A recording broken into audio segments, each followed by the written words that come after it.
This producer, Unfiltered. Woo! Hi. Hello, hello. Okay, so Ido Aharoni Aronoff is an Israeli diplomat, and Ido, I'm going to let you take it from here. Tell us a little bit about yourself. And also, for those of you who think that the Jews only existed in Israel after 1948, Ido's family has been settling in Israel since the 1870s. So just wanted to preface the interview with that fun little fact.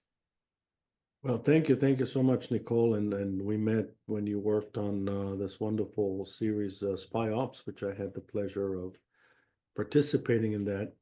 And yeah, so I was born and raised in Israel, 1962. My family came many, many years ago. From my father's side, they came from what is today Uzbekistan in the 1870s. From my mother's side, they came from Yemen, what is in 1912. My mother was born in Tel Aviv. My father was raised in Jerusalem. And I was born and raised in a southern suburb of Tel Aviv called Holon. Just like every of my peers, I went to the army. And after the army, I went to college, to Tel Aviv U. And then I came to the States. I got my master's in communications from Emerson College. And then went back to Israel. I worked a little bit for Israeli television. And then I joined the Foreign Service. I spent 25 years in the Israeli Foreign Service. My last position was Consul General in New York. I held that position for 6 years, and then I retired from government, not retired from work. I've never been busier, I must say. And I'm now running my own business. I have a consultancy firm. I do a lot of public speaking. I teach at universities and so on. And so I'm very, very busy, very happy with the opportunity given to me to continue to do what I really like to do, which is to teach. Really, I'm a teacher at heart. Okay, so teach us, please teach us. Tell us, I'm gonna just dive right in. Tell us about a little bit about the political landscape in Israel. I feel like people don't really understand, especially the Jews in America, um, why people hate Bibi so much. Is that really the case, or is that just what we're seeing on the news? What's it like in Israel? Well, there's you can't dispute the fact that there's a Bibi fatigue, a Netanyahu fatigue, and the fatigue is natural. It's understandable. The person has been around since the mid 1990s. Was a very young prime minister during his first term, and then he came back in 2009, and with the exception of 1 year, hasn't really left. So there's an understandable fatigue. Add to that the fact that he's not very strong in showing emotions and gestures. Like, for example, if you remember, after the assassination of Yitzhak Rabin, Bill Clinton said, Shalom Chaver, came to the funeral. He gave a very emotional speech, and people connect with emotions. He's not very good in that department. So that creates a certain kind of alienation. And then on top of it, you can dismiss public opinion surveys, but they've been very, very consistent. People don't want to see him prime minister again, a vast majority of Israelis. And so that's the reality. Now, of course, the man deserves a lot of credit for many of the things that he did. But, 16 years as a prime minister may be too long, too much. And is that just because of fatigue, or does that have something to do with his policies as well? Well, I think it has to do more with his conduct, the way he treats or mistreats people. Most of the people that worked for him at one point or another turned against him. It's not a good sign. And so, it adds up. It adds up. Okay, So on this, by the yeah. way, the Likud has never been, the Likud under Netanyahu has never been as popular as the Likud under, let's say, Menachem Begin or any other Likud prime minister. They fared much better than Mr. Netanyahu in national elections. Under Begin, Shamir, Sharon, they all reached much better results than Netanyahu. So even as a leader of Likud under Netanyahu has not done as well as it did under Begin, Sharon, Shamir, and so on. Okay, so about that, can you explain to us the different parties and in the Israeli parliament and the coalition system. Like, does that have to do, does his not being popular right now have to do with the coalition that he made in order to get elected? Is that how he even got elected? How does Yeah, someone who's so not so popular get elected again? all right, so there's a very good question, and there's a very simple answer to that question, and that is that a coalition agreement is a legal agreement between several parties. That's the difference between the Israeli system and, let's say, the American system. The American system, you have the presidential system, you have lots of checks and balances. In Israel, the system was designed in a far more fragile way, if you may. Whereas by the virtue of having a parliamentary majority, which is a requirement to form a government, the government, the executive branch, actually controls the legislative branch. So we don't really have the same checks and balances that you have here in the United States, and we're left only with the judicial branch of the system. So in order for you to form a government, to build a government, you have to have a majority of over 60 in the Israeli parliament out of 120 members. And so you have to sign agreements with other coalition partners. Now, those coalition partners, and they may be very small factions, they have demands, and sometimes you cave in to those demands, and sometimes you don't. Depends on the demands. Usually, when the demands are out of the consensus, for example, the issue of military service, when you have political parties that demand as part of their agreement to join the coalition, they want an exemption for military service. So the Israeli public could tolerate that for many, many years until 10/7. After 10/7, unacceptable to most Israelis, including religious Israelis, by the way. So the Haredi are in a total isolation on this issue. Yet Mr. Netanyahu is working diligently to allow them to pass legislation that will keep them in his coalition. In other words, the reason, the secret, in addition to his really genius political tactics, the secret is he was willing to give his coalition partners things that no other prime minister was ever willing to give in the past. That's the reason why that's the explanation to his extraordinary survivability. Okay. And this specific coalition that he made with the Haredim, why is this so precious? Like, why is this something that people are just, they've had enough? Well, I don't think it's precious. I think that for politicians, and I worked, alongside many of them, some of them view political survival as the most important thing, and I suspect that's the case with Mr. Netanyahu. So his survival, the survival of his coalition, is the number one priority, and I can understand why, because that's the whole purpose of him being in politics, is to be in power. Every politician wants to be in power. And by the way, every politician would like to have, at least to a certain degree, unrestricted degree of power so that they can execute and implement what they believe in. So, and I've seen prime ministers extremely frustrated with the constraints of the Israeli system. I remember Yitzhak Rabin used to call the people in the bureaucracy and the Ministry of Finance, he used to call them the little Fogels, because the head of the the finance ministry at the time, his name was Aaron Fogel, and he used to call them the little Fogels. He hated them, and every prime minister in Israel's history was frustrated with the Israeli bureaucracy, with the civil service, and so on. So it's only natural that they want to have more power, in some cases unrestricted power, and that's exactly what you're seeing all over the world now, not just in Israel. You see it in the United States, you see it in other places. So there are very big differences between the American system and the Israeli system. We don't have a constitution, for example. The fact that we don't have a constitution is a big disadvantage, because a constitution is basically a set of basic guidelines. We all agree on basic principles, and we play within the boundaries of that ballpark. In Israel's case, there is no ballpark. The second big difference is that, again, we don't have presidential systems, which means that the prime minister is not a president. The prime minister doesn't have immunity. The prime minister, according to the Israeli law, is first among equals. And we've had prime ministers that ended their career in prison. because of that very reason. There is no immunity. And it's very easy to believe that in Israel, the prime minister is the president. He's not.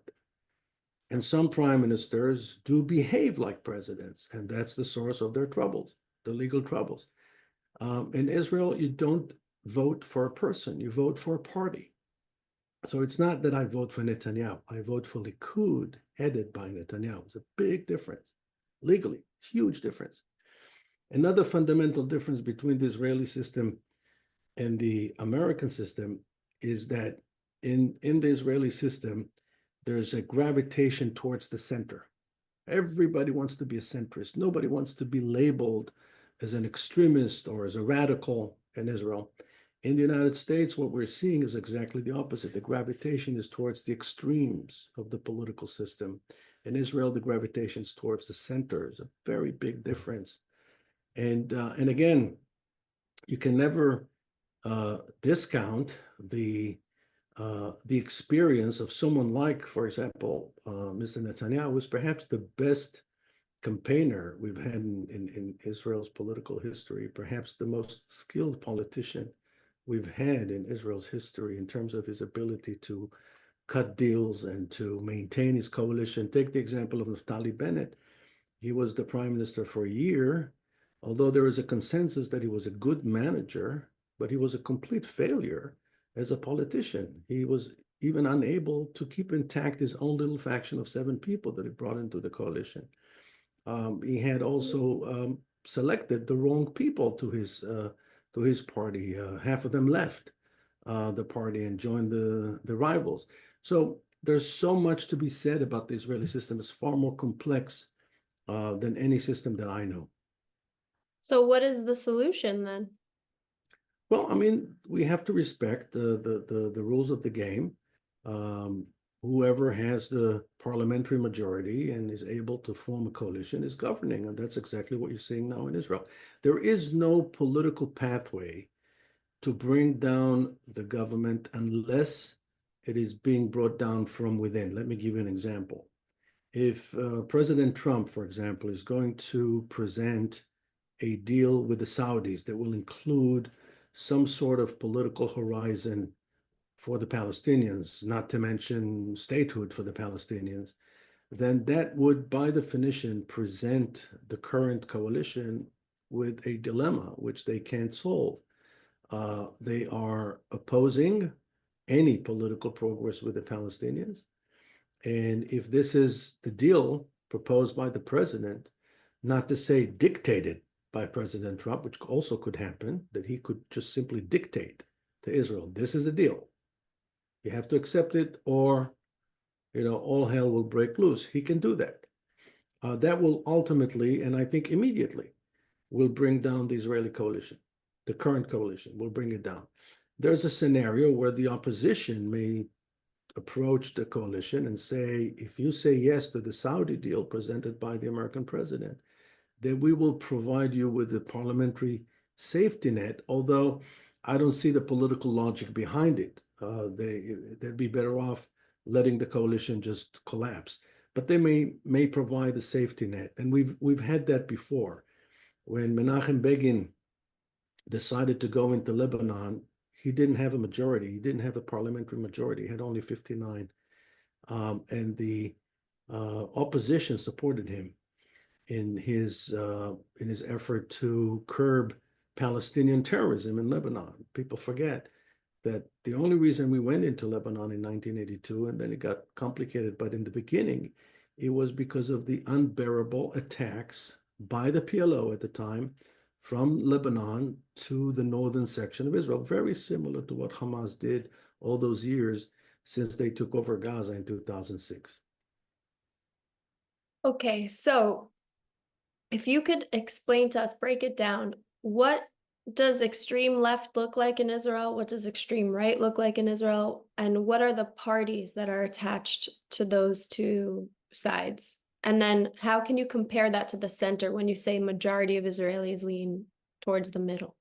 Okay, so Israelis, first of all, are very politically savvy. So they read the news, they have opinions that are well based on information, so you can disagree with them, but the Israelis know what they're talking about.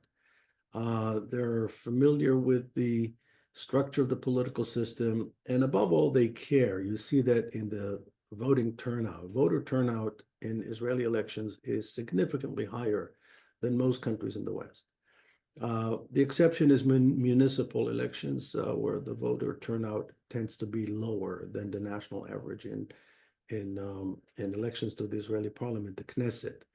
So, you know, what you would describe as extreme left, I guess, would be an anti-Zionist party. So, if you say that I don't think that Israel has a right to exist, then what are you doing in the Israeli Knesset to begin with?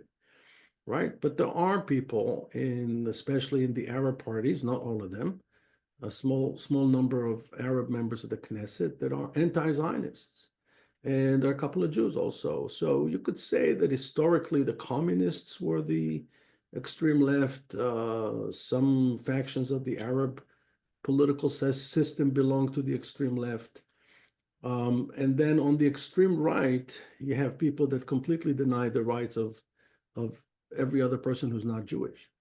That's a form of bigotry. That's a form of racism. So, Okay, but unfortunately, sorry yeah, to cut you off. This is a very nuanced, there's going to be a nuanced answer to this, but if you have, Israel is a Jewish state, right? So on the left, you have people that are in Israeli parliament. Okay, like you said, there are Arabs in the Israeli parliament that don't even believe that Israel should exist as a state. How could that be if the extreme right has bigots that don't believe anyone should have a voice? They do have a voice already. And if on the extreme right they're saying that no one should have a voice, isn't it because they're afraid that parliament, let's say if you're not Jewish and there's a majority in Israel of people that have citizenship that are not Jewish, and they come into parliament and they all decide that Israel shouldn't exist, then Israel could, as you say, destruct from within. yeah. So, there is this thing called realpolitik. So you have ideology, beliefs, and I respect all of that. But at the end of the day, there's reality. And in the reality, you have almost 20% of Israeli citizens are not Jewish. And there are many Jews, by the way, that are counted as Jews who are not halakhically Jewish. Okay, that's another hot potato. What are you going to do with them, right? If you subscribe to that radical view. And then on top of it, you have millions of Palestinians in Gaza and in Judea and Samaria. Whether we like it or not, it's our problem. It's our problem because the Arabs won't do anything about them. By the way, one of the things that President Trump is trying to do, and I believe that his Gaza idea, the evacuation of Gaza, was meant to steer at least a conversation about it in the Arab world, is to signal to the Arab nations, if you think that the Palestinians are Israel's problem solely, then think again. I think that you should pitch in, Saudi Arabia, Egypt, Jordan, the Emirates, and so on. You should pitch in, and you should be part of the solution. And he introduced this really, out of the box thinking. Let's remove all the people of Gaza from the Gaza Strip, rebuild Gaza, and then we'll decide what to do with it. Who's going to take care of them? Where are you going to take them? Obviously, to one of the Arab nations in the region. He's doing the same thing with Ukraine, by the way, in Europe. He's telling the Europeans, you should also think that Ukraine is your problem, not just my problem. Bringing about a peaceful resolution in the war between Russia and Ukraine is a European interest. That's what he's trying to tell them. And at first they were shocked. They didn't like to hear it. But then I think they understood that there's a lot of logic behind it. There's a lot of it makes sense. And the same thing Israelis feel about the Gaza Strip. So to go back to realpolitik. So you have all those millions of people. What are you going to do with them? So there are two ways. One way is to say, I'm strictly adhering to my ideological belief or my religious belief, and that's it. No compromise. But Zionism achieved everything because we were pragmatic and not dogmatic. And what does it mean to be pragmatic? Is to look at the reality and find solutions to the problems that you are facing. And we need to find a solution to the problem of the Palestinians, and we need to be able to live together with those nearly 20% of Israel's citizens who are not Jewish. That's the reality. All the rest is irrelevant. It's fantasy. So regarding the solution, wasn't the withdrawal, the Jewish withdrawal from Gaza in 2005 supposed to be one of the solutions? Wasn't that kind of a layup for the Palestinians to have that area as their own state? Yeah, so you're referring to the unilateral pullout out of Gaza, which was, in my view, the way it was done was a big mistake. It was totally mishandled by the Israeli government. Not because it was wrong to leave Gaza, it wasn't wrong to leave Gaza, but because it was done as a result of a security consideration and not as part of a geopolitical solution. Not only that we left Gaza, we didn't get any credit for it in the international community. Zero, none whatsoever. Why? Because the Israeli government at the time, headed by Ariel Sharon, failed in presenting it the right way. They presented, and I remember this. I was based in New York at the time, and I remember the summer of 2005. It's the summer I went back to Israel, but I was given the talking points that came in from Jerusalem, and we were specifically instructed to present it as a security move, not as a geopolitical move towards peace or towards a political resolution. So it was the Israeli government made an effort to make sure that the world will not give us credit for it because we did it for technical security related reasons. Big mistake. If you are going to do this, do it together with the world, with the consent of the superpowers, with a Palestinian partner, so that you at least can get someone responsible for the situation. What happened was that we left Gaza. The United States came and said, against our opinion, but we were in no position. Let's hold democratic elections in Gaza. What does it mean to hold democratic elections in Gaza? In the eyes of the people that conceived the idea, democracy begins and ends with the technical procedure called elections. But no, democracy is far more comprehensive than that. It's more deeper than that. And so we allowed the democratic elections to be held in Gaza. I mean, we were not there anymore. The United States basically took over. They sent former president, the late Jimmy Carter, to supervise the elections. And the elections were held in January of 2006. Hamas emerged victorious with 45% of the votes. Number two was Fatah with 41% of the votes. And once Hamas took over, and they won democratically, the first thing they did, they started butchering Fatah, their own Palestinian rival. And by mid-2007, Fatah was kicked out of Gaza brutally and violently, and Hamas became the sole ruler of Gaza. And so when Israel attacked Gaza post 10/7, it wasn't just attacking Hamas. It was attacking a rogue entity governed by Hamas.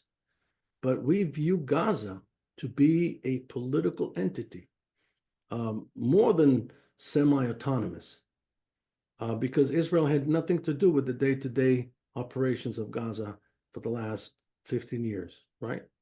So to go back to your question, yes, so Israel did it. Israel pulled out of Gaza.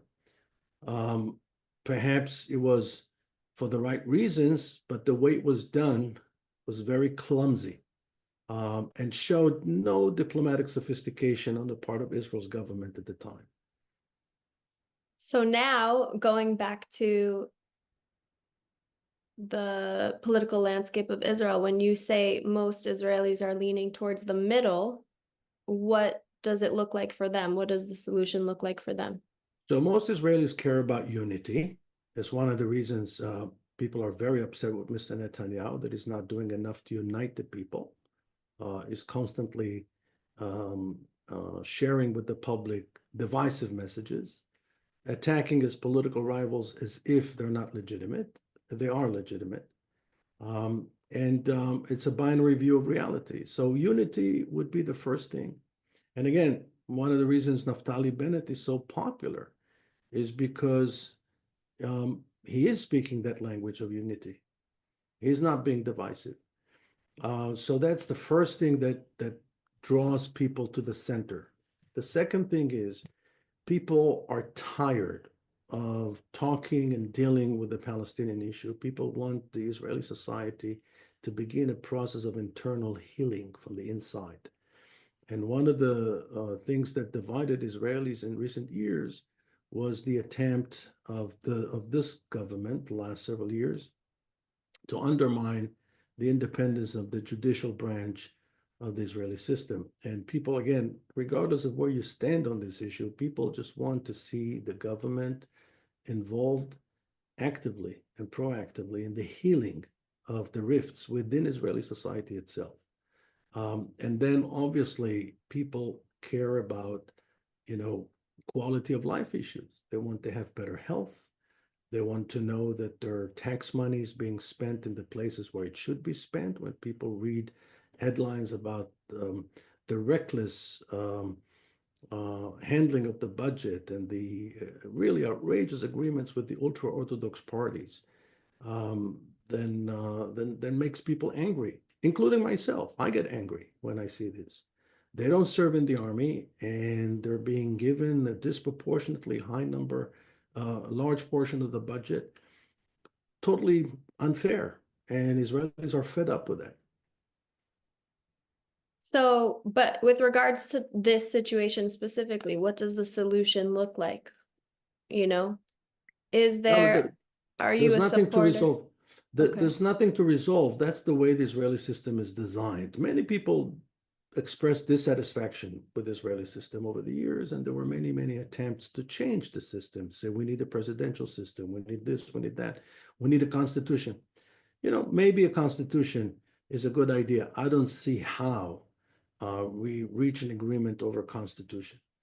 Well, And so, sorry again to cut you off, but the Constitution, the way it was explained to me, the lack of Constitution is because Israel is constantly in a state of defense. So if you have a Constitution, it's kind of harder for the military to, decide.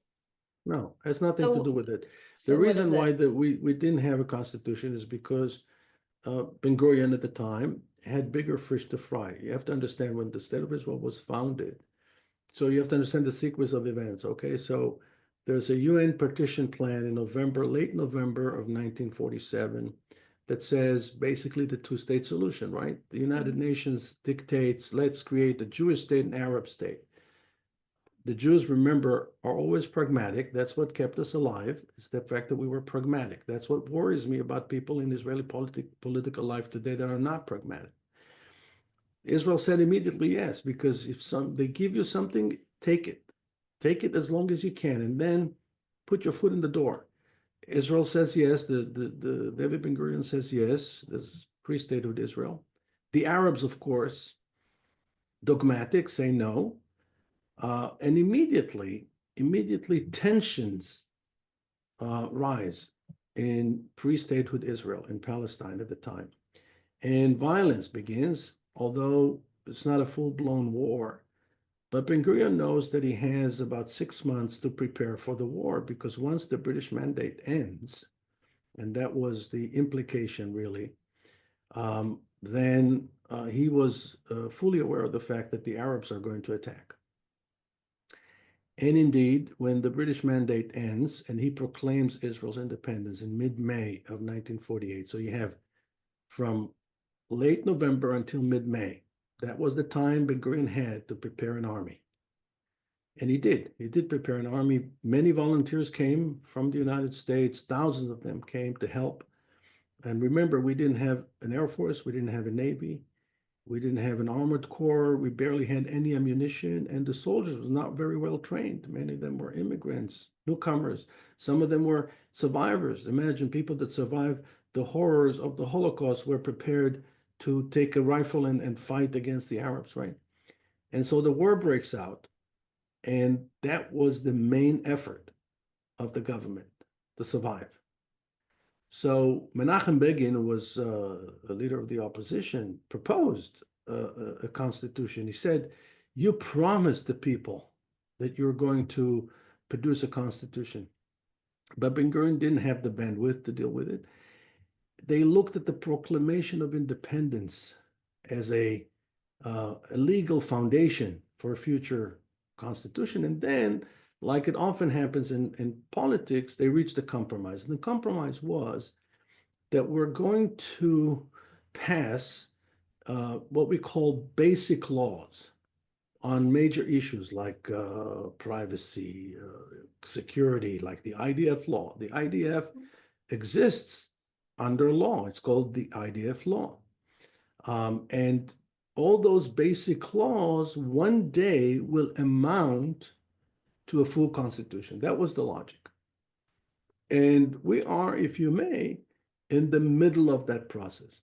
So We that's have- what I we was have- I'm sorry, that's what I was alluding to, is that it always seems like there's bigger fish to fry and no one can really sit down and work this out because there's always a war, there's always an Yeah. attack, there's always something that needs to be addressed Right, but first. what Survivor you're- mode, I mean, is Israel not still in survivor mode?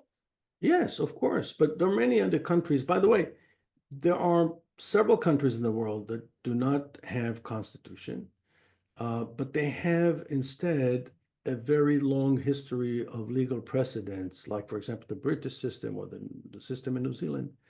But Israel doesn't have a constitution, but remember, Israel is very young. So if two historians will have a conversation about Israel's constitution 1,000 years from now, they will look at the year to 2025 as the very beginning of Israel, right? Inshallah, 1,000 years from now. Yeah, That people are I still, believe that. I yeah. believe that people will be talking about Israel 1,000 years from now, and Israel will Still be around? around. Of course, there's no doubt in my mind. And we have to look at it from an historical perspective. We are in the process of becoming a nation. We're just in the very, very beginning. It's true that we don't have a great track record when you look at history, when it comes to the ability of the Jews to maintain sovereignty and to maintain their own independence. It happened only twice throughout history, and in both cases, put together, combined, wasn't more than 120 years. But I think that that this time we live in a different world. I think that there's a different system. And I don't see why Israel, as a society that was smart enough to create one of the most exciting knowledge-based economies, will not be able to continue to make a great contribution to the family of nations. Absolutely, we already are, Yeah, and I believe that will continue. Okay, so again, what does the center believe? I obviously, okay, we want to change the system, but before that happens, it's not going to happen. It's not going to happen anytime soon. What is the solution to the Palestinian and Israeli tension? So, there are several, if you ask me, my opinion, I think that 10-7 basically took off the table the idea of Palestinian statehood as was conceived by past governments and past American administrations. I think that the main reason why I'm saying this is off the table is because the Israelis don't believe that anymore. So they may intellectually say, yes, in theory, two-state solution or three-state solution, right? Because Gaza and West Bank are two separate entities. And I don't think that there's any interest post 10-7 of letting Gaza connect with Judea and Samaria, right? We don't want the Palestinians in Gaza to influence the Palestinians in the West Bank. So it's a big issue. So we may even look at the three-state solution.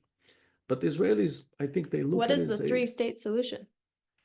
it's what's happening now. Gaza is a separate entity than Judea and Samaria, than the West Bank. Two different things, two different political systems, two different rulers. So de facto, you're looking at three different entities: Gaza, the West Bank, known as Judea and Samaria, and Israel. But all that can change. Let me explain why. So post 10/7, I think Israelis lost faith in the, not lost faith, they don't believe in the urgency of finding a solution right now. See, right now, what we need to do is separate us from them. We need to protect ourselves. We need to take better care of our army. We need to be able to produce, for example, our own ammunition. We need to boost our brand so that our country is strong and we have strong reputation. When you have strong reputation, it's easier to get international legitimacy, for example, which is something Israel lacks severely since 10/7, and so on and so forth. There's so many things that we need to do first before we take care of the Palestinians. Also, remember that when we speak about peace in the Middle East, the definition of peace in the Middle East is very different than the definition of peace in Europe or in North America. We're not talking about having the relationship the United States has with Canada. We're talking about some form of non-belligerency, meaning let's agree not to kill each other. And let's agree that we are going to achieve some sort of a livable arrangement that will allow us to live side by side without violence. That's why we are emphasizing normalization rather than peace. People say, let's have normal relations. We don't have to have peace agreements. Let's have normal relationship. So Israelis will tell you probably that we want the Palestinians to run their own affairs, but we also have to make sure that Israel's security needs are being met. For example, Palestinians will not have an army. I think it's clear. The Palestinians, in any future agreement, Palestinians are not going to be able to control their own borders, right? We're not going to let them have an air force or submarines or navy or any of that. One of the reasons after the collapse of the Assad regime that Israel attacked the most strategic assets of the Syrian army and the navy and the air force is because of that fear. We don't know who's going to take over in Syria, right? This guy we know is a former Al-Qaeda guy. The last thing we want is Al-Qaeda people with access to submarines and air force and ballistic missiles. So Israel had to destroy all of that infrastructure in order to make sure that it doesn't fall in the wrong hands. The same thing goes for the Palestinians. So there could be some sort of an arrangement, but it will definitely, for sure, will not include a complete Palestinian independence as people may have envisioned in past years. Okay, so now I read in the paper today that it's official that Israel is going to be taking over Gaza, and already 30% of Gaza is under Israeli control right now. Why did they make this decision? Well, I guess, again, it's a security decision. It's not a political decision. It's not an ideological decision. It's a security decision. That's the best way to protect Israelis is by having troops on the ground. But then again, what if soldiers will die? What if the presence of the IDF in Gaza will be so costly, so unbearable? We've had that before. We've had that before in Lebanon. We were in Lebanon for 18 years. Hundreds and hundreds of soldiers were killed. We were in Gaza for many, many years. Hundreds and hundreds and hundreds of soldiers were killed. And so there's going to be ultimately a public pressure to get out of there. And again, to separate. There are no easy solutions because the reality is not simple. The reality is very, very complex. And don't forget the American factor. We have a new president that comes into the office with a new level of energy, with new ideas. One of the ideas we discussed already is what is commonly referred to as Gaza Lago, which I love that. I love that name that was attached to it. And I think it's a very effective way to steer the kind of conversation that we need to have about the future of Gaza. That involves the Arabs, that involves Saudi Arabia, that involves Egypt. Why the whole world is looking up to Israel to find the solution to Gaza? What about Egypt? Right? The Egyptians Weren't the Egyptians offered Gaza back in a peace agreement and refused? They took just Yes, the Sinai of course. Peninsula, but not. And why is that? Of course, they always refuse because you have to understand the World War II created a massive refugee problem of over 20 million people, among them 1 million Jewish refugees from Arab countries, which no one is talking about. No one talks about that. But all those refugees were settled. They were settled in Russia, in Poland, in Ukraine, in Israel, in all sorts of places. The only group that since 1945 had not been settled are the Palestinians, or the so-called Palestinians, because we don't even know. And it's a funny thing that those people who accuse Israel of a genocide. Well, if Israel was indeed interested in killing and annihilating the Palestinian people, it's probably the worst, clumsiest genocide in history, because the number of Palestinians has gone up from 200,000 in 45 to millions today, right? So what kind of genocide is this? But more seriously, the issue is that the Palestinians were exploited by the Arab countries to Thank you. put pressure on Israel. It became part of the Cold War. The Soviets were part of it back then, and I'm afraid that the Russians are now taking the position of the Soviets. They were totally supportive of Hamas after 10/7, and so were the Chinese, by the way. So it's just another indication that we're back into some type of Cold War again between the anti-American axis and the United States. And so nobody really wanted to solve the Palestinian problem. And as Menachem Begin always used to say, this was never about the Palestinian state. This was always about the Jewish state. What bothered them is not that the Palestinians don't have a state. What bothered them is the Jews have a state. And so maybe President Trump will be the one that will introduce a solution that will be, in the eyes of some people, radical, but maybe will be effective. And I think that what he's doing with the Arab world is very, very important. It's actually historically important that he's pushing them to play a proactive role in reimagining and redesigning and executing the day after in Gaza. I think it's also a different era in which Trump could actually do something like that. If we were talking about something like this 50, 60 years ago, it would not have been possible, because the Saudis wouldn't even listen to something like that.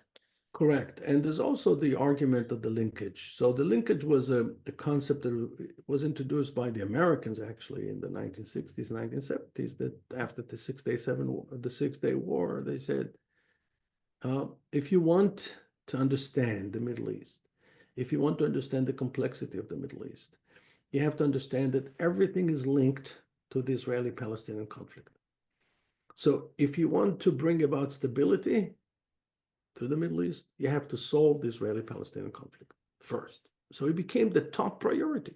And indeed, everybody was talking about the Palestinians, right? You have hundreds of thousands of people dying in Syria. Nobody cares. Hundreds of thousands of people dying in Darfur. Nobody cares. Everybody's talking about the Palestinians because someone was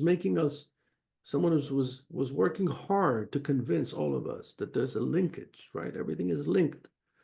That's the event that explains the Middle East, the Six-Day War. Well, we are now beginning to realize that the event that explains the Middle East actually happened 1,500 years ago, and that's the divide within Islam between Sunnis and Shiites. That's the only valid explanation to the Middle East, to what's happening even today.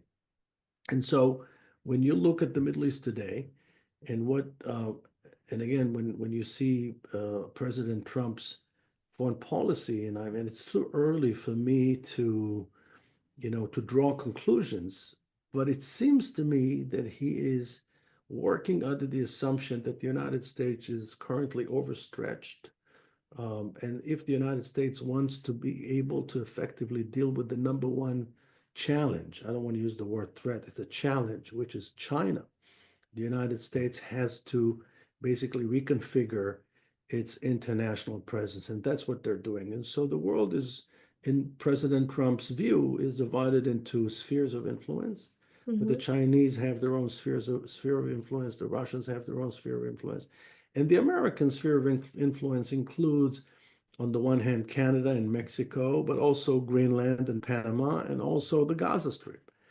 In his view, and this is again what I'm able to conclude so far. It's too early in the game, but this is what I'm able to conclude so far, that this is what we're looking at, a new approach, and maybe that approach would mean at one point that the United States will dictate, and again, the emphasis in the word dictate, to its countries, the affiliates, the people that are part of their camp. They will dictate a solution if the country is reluctant to do that. And I don't rule this out in the case of Israel. I think that there's certainly a scenario where Mr. Trump will present Israel with a solution. Let me remind you that the Abraham Accords were 100% the making of the Trump administration. Mm-hmm. It was not, it was something that the Trump administration prepared and presented to the Israelis. The Israelis, for their part, tried to talk about the annexation of Judea and Samaria only 3 weeks before the Abraham Accords were announced. So the Israelis were not even part of that game. Yeah. What's concerning to me, though, is that that was Trump 1.0, and then he only had 4 years. And then within 3 months of Biden winning, all of that got shot to hell when Israel was attacked again. So it almost seems like there's so much promise right now, but in a couple of years from now, when the administration in America changes again, I mean, who knows what could happen? Correct. So is that a Although, reliable basket to put your egg in? again, it's there's best example, although it's a small symbolic thing, but it's still a valid example. So US administrations don't really have a tradition of completely deserting or neglecting their longstanding policies. So if one administration is making a certain decision, it will be very rare. I'm talking about foreign policy, very rare for another administration to completely, like what we're seeing with Russia, Ukraine. Um, but Trump made a decision to move the embassy or to recognize Jerusalem as Israel's capital. So it wasn't just about the embassy, it was the recognition of Jerusalem as Israel's capital. Many people are unaware of the fact that most countries in the world do not recognize Jerusalem as Israel's capital. And in fact, there were a few Jewish organizations that did not recognize that until the 1990s, without going into names. But the point is that you had a different administration that didn't really change that decision. The Trump administration recognized Israeli sovereignty over the Golan Heights. This was not reversed by the following administration. And so, of course, the Abraham Accords, a big achievement of the previous Trump administration, and I believe that normalization with Saudi Arabia will be the crowning achievement of the current Trump administration. And I don't see any reason why any future administration, whether Republican or Democrat, doesn't matter, will try to change that. I think it's a great achievement, and I think that if indeed President Trump will be able to deliver on this promise, there will be a huge achievement of American foreign policy of historical proportions. Now, what I am alluding to here is I understand that when I ask about, what does the future look like in terms of a solution with Palestinian Israeli tensions right now, you're saying right now that it's all about security and we have to separate ourselves just to be safe. But it seems like the answer to any type of idea of a solution is in the hands of America right now. Are there any Israeli ideas? Is there a fight over No, something? there are no Israeli ideas, and the reason again is because the current coalition in Israel, doesn't believe in that. I mean, you can argue whether it's right or wrong, but these are the policies of the current government. They're not interested in that. This is not their policy. They're against Palestinian statehood. They're against forget Palestinian statehood.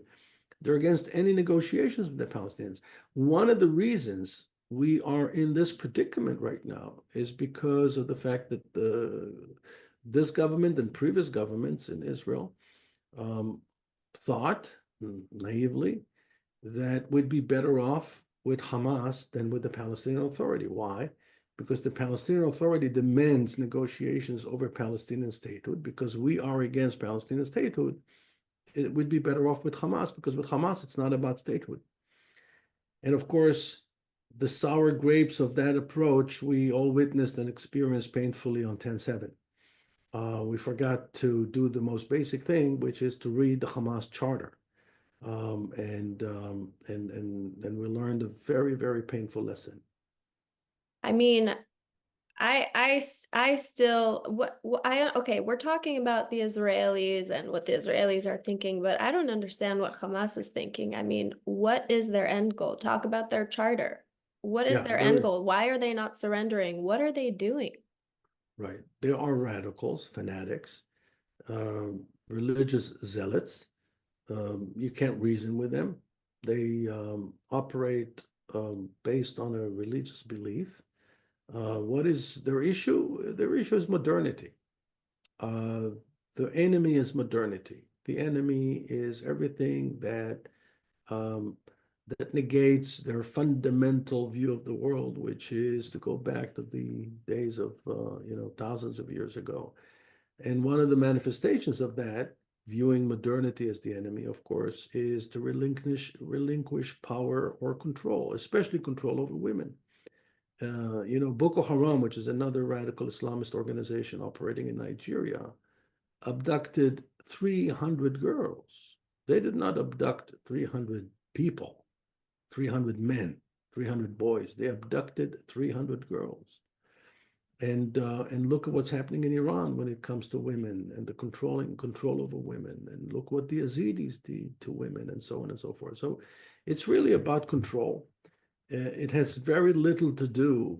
I remember when I was many, many years ago, 20 years ago, when I was based in New York representing the state of Israel, the American media used to refer to the then leader of Hamas, Ahmad Yassin, as the spiritual leader of Hamas, Sheikh Ahmad Yassin. And I used to correct them that there's nothing spiritual about Sheikh Ahmad Yassin. He's a deadly, dangerous human being who wants to annihilate the Western civilization. He wants to annihilate modernity. He wants to annihilate the United States and Israel and so on. And but that's part of the naivete of Western media.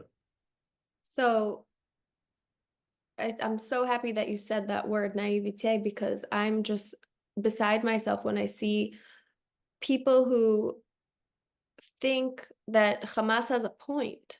People who are sympathizers with Hamas, people So, who see them as a resistance movement. I mean, right. So there are two. how do you explain that?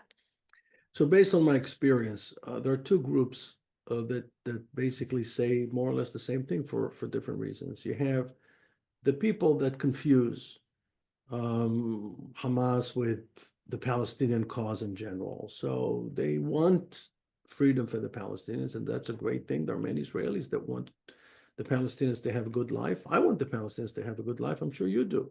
Of course. And so they confuse the legitimate claims the Palestinians may have against Israel, against the international community, whatever, with Hamas. For them, it's the same thing.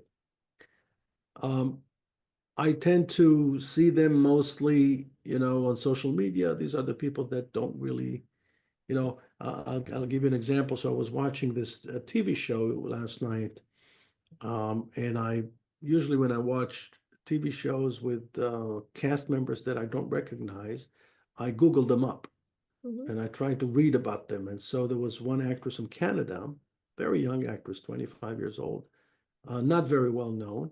And I just went into her Instagram account, and she has pictures, and then in her, in the line where the stories are, so she has a story about how she shot that series and she this movie, blah blah blah. And then there's a story, a bundle of stories under For Palestine.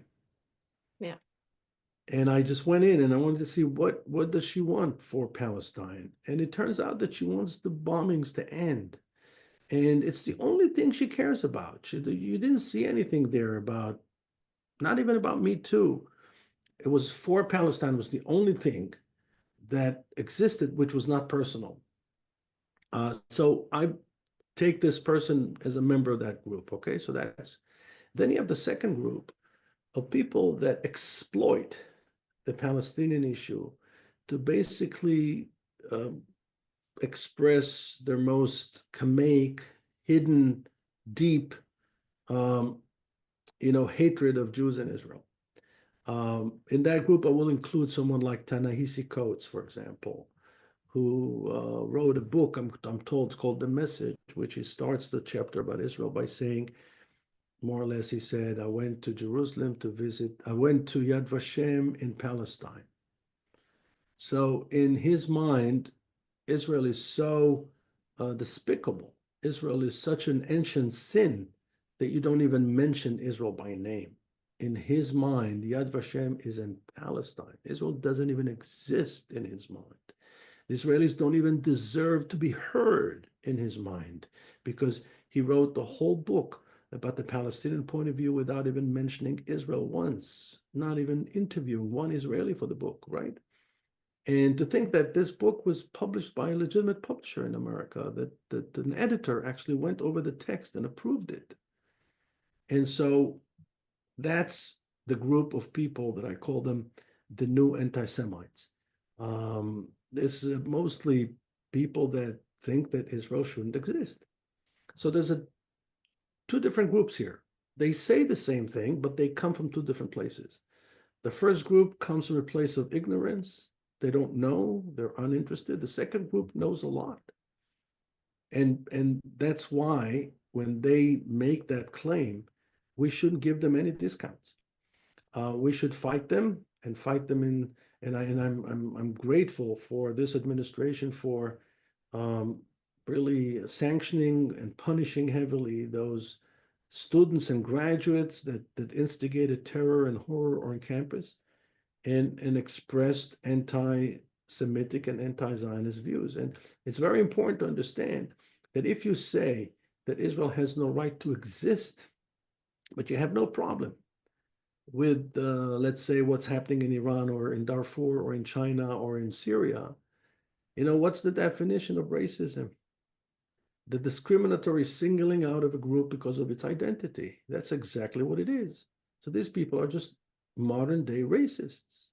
They may think that they're not racist, but they are.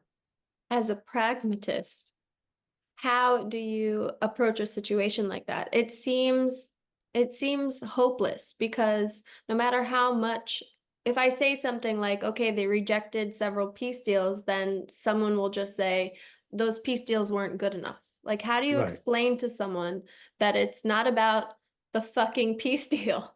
It's not about that. It's about, like, Right. how you said it before, it's not about a Palestinian state, it's about a Jewish state and the fact that it exists, and that's what really bothers people. Right. Correct. So first of all, good news. Most American students do not support those radicals. They did not support the encampments. And this is even, I read a story about that even yesterday, but this has been very consistent since 10/7. So despite of all the atrocities that we've seen on campus and the embarrassing testimonies of the presidents of the universities, especially Claudine Gay, on December 5th to 2023, there's a solid majority of American students, over 80%, that oppose those radicals. So that's the good news. Another piece of good news, there's a very strong majority, the American people, that put the blame on the Palestinians and particularly on Hamas for 10/7, and that believe that Israel has the right and the legitimacy to defend itself and do whatever it needs to be done in order to remove the threat that is called Hamas and Palestinian terrorism. So despite of our subjective, personal, individual experience, the truth is that there's a majority out there of people that totally understand what Israel is doing and supports Israel. We should never forget that. We should never forget that. So it's very easy to let the small vocal minority to grab all the attention. But it would be a strategic mistake to let them do that.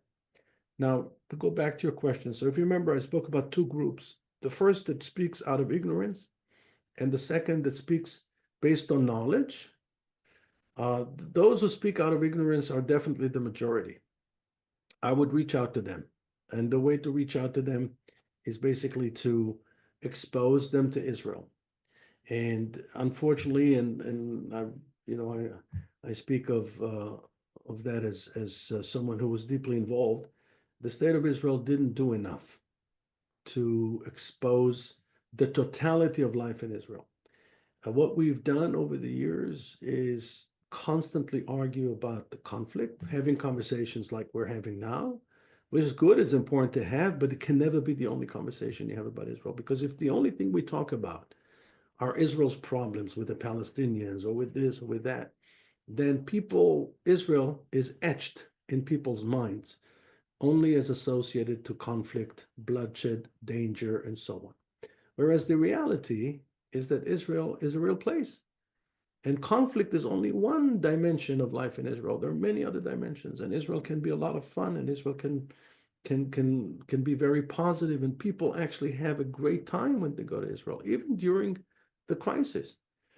And so once you do that, once you broaden the scope through which Israel is being perceived, only good things happen to the brand. Only good things happen to Israel. Only good things happen to Israel's reputation when you broaden that scope. And we haven't done enough. I'll give you an example. What about birthright? Well, birthright is among Jews. That's great. But again, I feel like I think I agree with you, but I think that we're probably desensitized. Like, for example, I also think Israel is amazing, and I have the best time every time I go there, and I have family there, and it's, it's beaches and restaurants and a good time and a lot of young people and music festivals and beautiful history and ancient history, and like the Bible comes to life when you go on all these tours, the vineyards, it's amazing. But because my family is Israeli and I go there, when I see soldiers carrying M16s, it's very normal for me, or I'm desensitized a little bit to it. But if I'm trying to convince my husband, for example, to come to Israel, who's not Israeli, he's scared. He's like, "What are you talking about?" He's like, "Yeah, I'm sure it's a great time, but maybe we should wait a little. It is a dangerous place." And I tried going there when I was there. The last time I was there, actually, when I came to interview you for Spy Ops, I was hanging out in Yaffo with a friend of mine. And I remember walking outside of the Soho House, beautiful, fancy place in Yaffo. I came outside and I was like, I'm in the Middle East. This is actually pretty intense. On the way home from our interview with you, we stopped at checkpoints on the highway on the way back to Tel Aviv. People were looking, the military was looking for terrorists. They were checking every single car. When you go into a mall, your bag is being checked. When you try to go into a parking garage, your trunk is being opened by the guards. Like there's a mile before you get to the airport, they're searching your car. Like this is, you're in the Middle East when you're there. Yeah. So it's kind of hard to say, yes, we should expose all the beautiful things too. Like, especially during conflict, like we're able as Jews and as Israelis to still, have this like thirst for life. But to your average person, they're scared of these things. It's not normal. That's not a normal setting. Right. Totally understandable. And I think you're right. However, the fact that it's hard doesn't mean that you don't do it. We have to do it because our future depends upon it. Yeah. And if Israel will not broaden the scope, if Israel will not engage in a conversation that includes more dimensions of life in Israel, then the only thing people will know about Israel is that Israel is associated with conflict, and there's no growth there. Nothing will grow other than the people that support Israel. So we'll end up with the Jews that love Israel and a few Christians that love Israel. That's not how you grow. And I'm not just talking about tourism. Tourism pre-COVID stood at 5 million a year. We were talking about 15, 20 million tourists a year. Forget tourism. I'm talking about, people that don't have the resources to spend the money to come to Israel. There are so many ways for Israel to reach out to them without them physically coming to Israel. There's so many ways to do it, but we're not doing it. We're not even thinking about it because we are obsessed with the need to win the debate about the conflict. And it's important to win the debate about the conflict, don't get me wrong, but it can never be the only conversation we engage. There is nothing in it for us. Yeah, So it's let's like say we're you all agree. little kids seeking validation from our parents, Right, exactly. Even the Yeah. people that say, yes, I agree with you, I support your view. As you said, there's the psychological barrier. They're not going to engage with Israel because who are they going to invest? I talk a lot about Warren Buffett. I tell people, did you know that Warren Buffett invested in an Israeli company called Iskar? Billions. I forgot the exact amount that he invested in Iskar, but the timing of the investment was July of 2006. Mm. Iskar's factory was on the border with Lebanon. The war with Lebanon erupted on June of 2006, so a month and a half after the war broke out. Warren Buffett makes a decision to invest in Iskar. And when he was asked why, he said, because it's a good investment. That's what you want, right? Mhm. He was able to see Israel in a much larger, wider prism, not just conflict. He understood, I'm in LA right now. I was here when the fire broke out. And it's true, we saw the ashes coming down. I'm on the west side of LA, so we were south of the fires. Um, and I thought to myself a few days after the fires that it would be very difficult. I had to go to my dentist in the San Fernando Valley. And I said to myself, probably the roads are going to be empty because the city just experienced this massive historical devastation. It was packed, Mhm. traffic jam, as if nothing happened. And the answer to that question, how come? How can it be? Is that life has its own inertia. During the high days of the Second Intifada, Israel was known. There was a bombing in the morning in a cafe. In the afternoon, the cafe was operating again. There was a bus driver whose bus was attacked in Jerusalem at 8 a.m. By 2 p.m., he was already driving again. That's And that's the so, that's the Israeli way. That's right, the Israeli way. but But life has its own inertia. I have a friend that survived two bombings in one day. oh my God. One day in Jerusalem, he survived two bombings. Has a mother. Oh my God. He should have bought a lotto ticket that 5 minutes later. Yeah.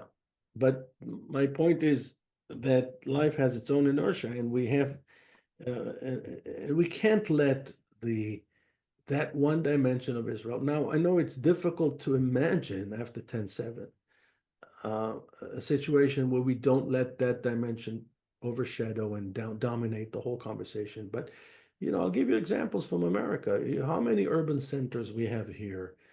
For example, Chicago. I remember one time I went to Chicago and I read a story in the paper and I couldn't believe it, that they had like hundreds of shooting incidents every weekend.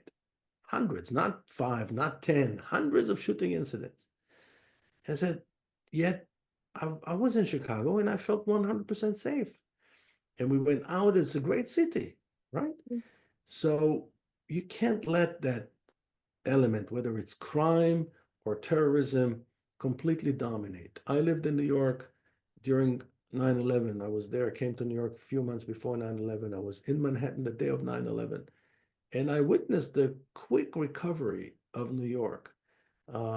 I'm talking about the economy of the city, the nightlife of the city, efforts that were made by the mayor at the time, Michael Bloomberg, to you know open up the city again. I remember, for example, they had this great initiative with restaurants. right after 9/11, where the best restaurants in New York offered a discounted menu where you can Mhm. go to have the best meal of your life for almost nothing, for $30 a person, the best restaurant. And so they incentivized and enticed people to leave home and go out. And people did. And very quickly, New York bounced back in a very big way. Yeah. So back to the Palestinians. How can they bounce back? Like, why are they, do you think that they're starting to, I saw that they're protesting Hamas in the streets.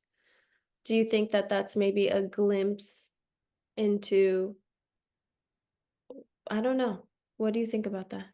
Well, first of all, we should all be happy that there were a few courageous people that were willing to demonstrate against Hamas. And we can only hope that there are many more people out there that don't like what Hamas is doing. And Hamas, of course, as I mentioned before, is not interested at all in the well-being of the Palestinian people, and they're not even preoccupied with the future of the Palestinians. The future of the Palestinians for them is the past. They want to take the Palestinian people back to the dark ages. And again, the enemy is modernity. That's the enemy. Everything that is modern is the enemy. And so what will happen with the Palestinians deserve much better than what they have, unfortunately. They have a long history of leaders that failed them. And we can put a lot of blame on the Palestinians themselves, but then at the same time, remember it's a different society, it's a different culture, it's very different than the Israeli culture, it's very different than the American culture. The level of education, the access to information, access to power is very limited. It's very difficult if you're a Palestinian to rebel against your own regime. You don't always have the resources. You don't always have the support and so on and so forth. So again, in the case of the Palestinians, I believe that what needs to happen is very similar to what happened in Germany and Japan after the war, which is a complete restructuring, not just of the physical infrastructure, but also of the educational infrastructure. One of the big challenges that we have with the Palestinians is what they educate their children. When you see how children are being taught from cradle to hate Jews and to hate Israel, very similar to some groups in America, which I have to say, I'm not an American citizen, but it really bothers me when I hear Americans that hate America. I mean, you can be critical of America, but you can't say America is the source of all evil. America is not the source of all evil. Even if you disagree with a certain politician, many great things happen in America, including medical breakthroughs and technological services and so on and so forth. Life expectancy went up decades in the last 200 years, largely thanks to innovation that came out of America. So we can't say that America is the source of all evil, although, of course, America is not perfect. Israel is not perfect. I would say no country is perfect. Yeah. And also, I was thinking about the new generation. So here in America, Gen Z is a little bit confused. I'm wondering, what is Gen Z like in Israel? Very different. Very, very different. And the reason why they're so different is because of the military service. One of the things that I see here in America is that people take for granted the very liberties that they've been granted. Mhm. They take for granted that America is a democracy. They take for granted all those things that Israelis know they have, maybe because it's a country still young. My son, you could say technically is a Gen Z, but he's acutely aware of the sacrifice that his grandfather made for Israel's independence, right? My father was injured twice during the 1948 war and was a great patriot, a great Zionist, and so on. And so there's still an element in Israel of people are being judged by their contribution to the collective effort. So it's not entirely a culture that is based on individualism like here, and which is one of the things that we now see about Gen Z. It's all about them. It's how they feel. They use their own feelings as hard evidence. If their feelings are hurt, then they say damage was done. No, no damage was done. You know, if Yeah. you disagree, you know, I've experienced that in the classroom of students that disagree with something and they respond in a very bizarre way. So it's the inability to deal with challenges. It's the inability to deal with complexity, right? All of that may exist in Israel, but to a much lesser degree. And the Israelis are still being judged by their contribution to the collective, especially to the army. It's so funny. When I was living in Israel, I would go on job interviews, and the first question is always, what was your service? What did you do in the military? And the second I said I didn't serve, it was like, okay, goodbye. You're not getting this job, you know? Right. But I'm Yeah. American. I wasn't raised here. It doesn't matter. Like, we want to know what you did Right. for this And country. and the other thing is that human resources managers really understand the CV of an Israeli who served in the army. Whereas here in America, I noticed many times that people that serve in the army, when they're looking for a job, people outside don't really understand or appreciate the kind of responsibility they had in the army or in the So they Navy. don't know. They can't So relate. they can't relate, they just don't understand because they've never been to the army. So when they see the CV of a military veteran, of the army veteran, and they look at it, it means nothing to them. Yeah. Whereas in Israel, they know exactly what it means. And speaking of the soldiers, what is going on? I heard today that the morale is low and that they're just tired of it and that there's not enough supplies for them. Well, again, it's what I told you before when we started this conversation. I mentioned that one of the biggest challenges for people, including religious people, so it's not just they're frustrated when they see the Israeli government is working diligently to secure budgets for the ultra-Orthodox and to provide them with the legal exemption of avoiding military service. You know, everybody's talking about equality. Israelis are very sensitive to that. And so there's a limit to what you can ask young people to do, especially when they're looking left and right and they see ultra-Orthodox young people that are not doing anything. How did that even happen, by the way? Like when you read the Bible, when you read anything in the Tanakh, you're just like, we were warriors. We were always warriors and people of the Right. book. So So it's a where's the distortion. disconnect? Where is the disconnect? Well, you know, it's like any phenomenon. You will always have those people that take it to the extreme. And ultra orthodoxy is not an ancient phenomenon, as people may think. It's actually a relatively new phenomenon in Jewish Yeah, life. In my view, it's a complete distortion of me Judaism, too. complete distortion. And my grandfather was an Orthodox rabbi. He was not an ultra-Orthodox rabbi. He was a very moderate person. When I say moderate, I mean in terms of his religious beliefs, and very tolerant of people that were different than him. Hmm. And he was a rabbi. And my other grandfather was also very religious, but very tolerant. And of course, my other grandfather was a member of the Haganah. He fought, although he was an older man in 1948. He fought in 1948. And so where it came from, you could say it's political wheeling dealing.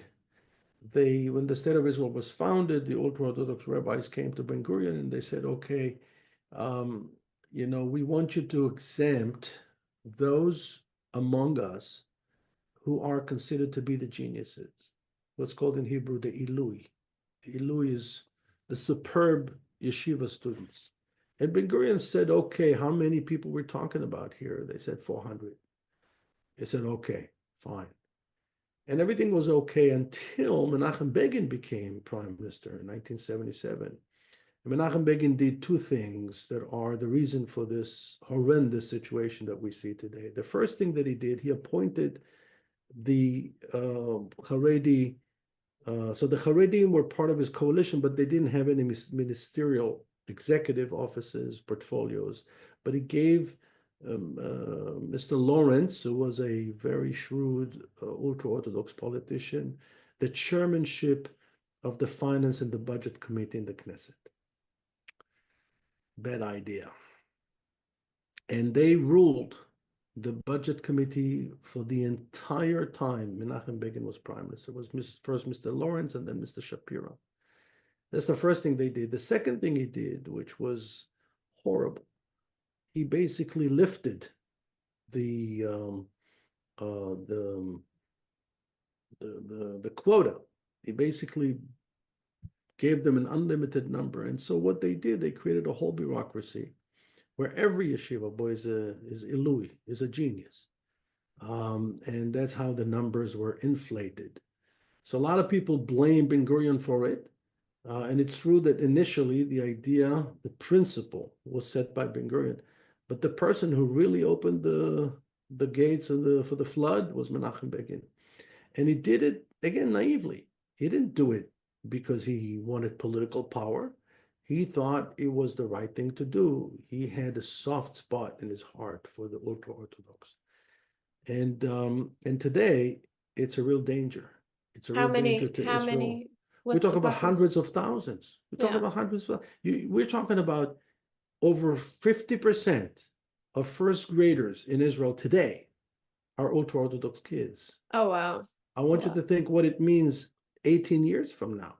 Right. It means that the segment of the Israeli population that is carrying the load, that is carrying the weight, is getting smaller and smaller. They're the ones who are paying the taxes. They're the ones who are producing the knowledge that makes Israel into a startup nation. They're the ones who are serving in the army.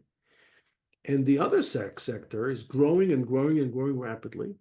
They're sucking more and more resources from the state, and they're refusing, at least their rabbinical leadership is refusing to contribute. They're refusing to integrate. I think that rank and file ultra-Orthodox are willing to be part of Israeli society. In fact, many of them are eager. Nobody wants to be poor. But for example, the rabbis will not allow them to study English or math. So if you don't study English and if you don't study math, by the time you're 18, how competitive are you going to be in the job market? No, but this is absolutely ridiculous. And I really don't understand why the Rabbanut and why this is even allowed. I was sitting next to an ultra-Orthodox girl on the plane on the way home from Israel, and she's not even allowed to study the Gemara. I mean, I went to a modern Orthodox yeshiva and I studied by the time I was 12, I was studying in Aramaic. They taught me Aramaic also, you know? I mean, I just don't understand where things went wrong. I mean, before the 1700s, the ultra-Orthodox community, the Jewish people didn't dress like that or look like that at all. Right. That wasn't even a thing. So, and who is allowing it to just they're running with it? The answer to your question is very simple. Politics. Again, if you want to rule, and they have votes and they have seats in the Knesset, if you want to be able to form a coalition that will be able to rule the state of Israel, you have to have them as part of your coalition, and they will present demands. And the question is, are you going to give them what they want or not? Well, I think there's just like there should be a reformation of the system. I think this should be part of it. I think there should also be a reformation of the ideology of the ultra-Orthodox movement. It will probably happen. It takes time for those processes. And the reason why I say this, it will probably happen, is because of those little devices. The rabbis are, again, trying to control, but they can't control those devices. And you see more and more young ultra-Orthodox interested in having a job. In the few programs that we have in Israel, academic programs for ultra-Orthodox men and separately for ultra-Orthodox women, the demand is very, very high, which means that grassroots ultra-Orthodox young men and women want to be part of the Israeli society. They want to integrate. They want to have good jobs. They want to have good income. It's their rabbinical leadership and it's their political representation. So the rabbis are not the ones in the Knesset. Those in the Knesset are usually the wheelers and the dealers, the wheeler-dealer types that the rabbis select to represent them in the Knesset. So I think that ordinary ultra-Orthodox men and women are also frustrated, not just us. They're also frustrated by this. Yeah, I mean, I don't see where in the Torah it says that you cannot study math or English, or I mean, think about like the Rambam. They were all the commentators in the Bible were all extremely educated. I mean, they were Right. also physicians, they were also experts in medicine and agriculture, and I mean, Yeah. what Well, don't forget that they don't really study the Bible. They study the commentary. They don't even deal with the actual scriptures. They study the commentary. But yeah, it's not even this is not even a theological argument. There's yeah, nothing here about religion or theology or spirituality. This is all about control. makes no sense. It's all about limiting people, limiting their access to information in order to control them. That's the whole story. Well, it sounds extreme and it sounds like very dangerous to me. And it sounds like we need to learn from the mistakes of our cousins on the other side of the border. Correct. So Israel has so many challenges, and that's only one of them, many challenges that we're facing. So we have security, we have the socialists. So he asked me back when we started this conversation, he asked me, okay, so what do people in the center want?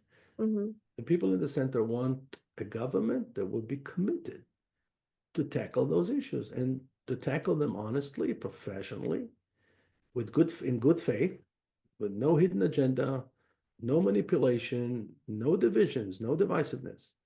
Just do your job. You know, we elected Yeah. you to work for us. We don't work for you. You work for us.